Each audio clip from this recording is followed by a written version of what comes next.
Assalamualaikum warahmatullahi wabarakatuh.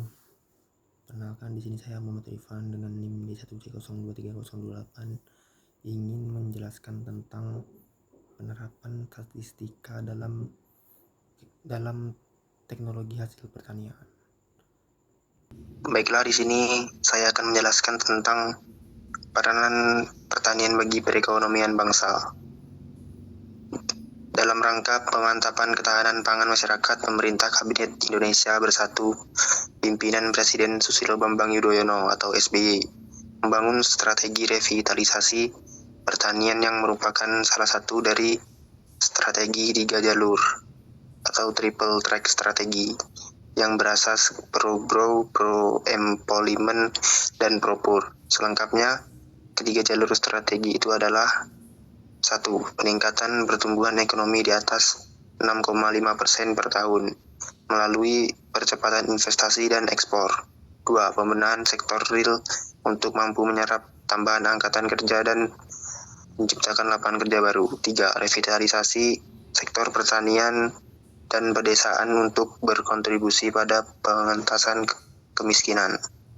Revitalisasi pertanian mengandung arti sebagai kesadaran untuk menempatkan kembali arti penting sektor pertanian secara proporsional dan konseptual, dalam arti menyegarkan kembali vitalitas, memberdayakan kemampuan dan meningkatkan kinerja pertanian dalam pembangunan nasional dengan tidak mengabaikan sektor lain.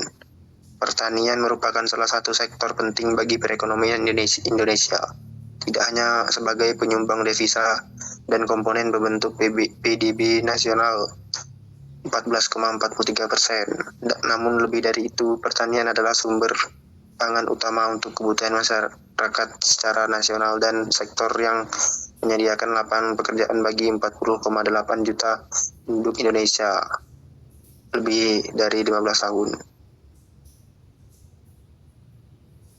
Sebagai penyedia lapangan pekerjaan terbesar di Indonesia dibandingkan sektor industri dan perdagangan, pertumbuhan ekonomi pada sektor pertanian diyakini lebih efektif untuk mengurangi angka kemiskinan di Indonesia dibandingkan sektor lainnya. Dengan meningkatnya pendapatan petani, tingkat kesejahteraan petani akan meningkat pula sehingga angka kemiskinan akan menurun.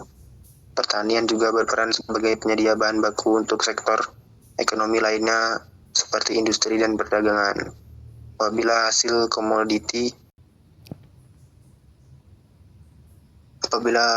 komoditi pertanian Indonesia mengalami penurunan, maka untuk memenuhi kebutuhan bahan baku industri terpaksa dilakukan impor yang berarti akan mengurangi pendapatan negara.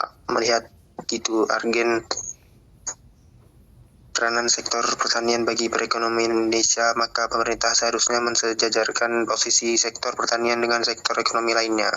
Meski kita sadari bahwa negara berkembang seperti Indonesia cenderung fokus pada sektor industri dan perdagangan untuk menumbuhkan perekonomian bangsa, karena pada umumnya kedua sektor tersebut penyumbang terbesar bagi produk domestik bruto atau PDB suatu negara, seperti yang ditunjukkan tabel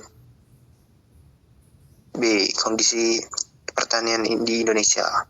Kondisi pertanian Indonesia saat ini cukup miris. Sebagai negara agraris yang dikenal dengan pertaniannya, Indonesia justru menjadi pengimpor beras terbesar keempat di dunia.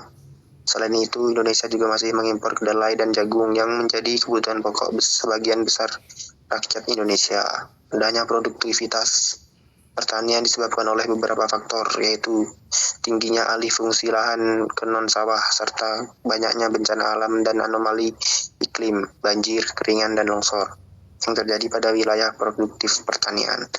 Selain itu, sebagian besar petani di Indonesia masih menerapkan metode pertanian tradisional dalam pengolahannya, sehingga hasil pertanian dalam negeri dirasa kurang memenuhi kebutuhan pangan nasional dan dijadikan alasan bagi pemerintah untuk membuka keran impor komoditas pertanian untuk mencukupi kebutuhan pangan masyarakat Indonesia. Jika dicermati, ada perbedaan mencolok pada pola dan sistem pertanian di negara maju seperti Amerika, Jepang, dan Singapura dengan negara berkembang seperti Indonesia. Namun,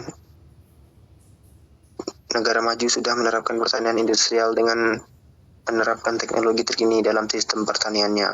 seperti penggunaan pesawat untuk menumbuhkan, traktor yang dikendalikan oleh komputer, sampai pertanian yang bisa dilakukan di dalam gedung-gedung perkantoran. Itulah video penjelasan dari saya. Jika ada kurangnya, mohon maaf. Wassalamualaikum warahmatullahi wabarakatuh.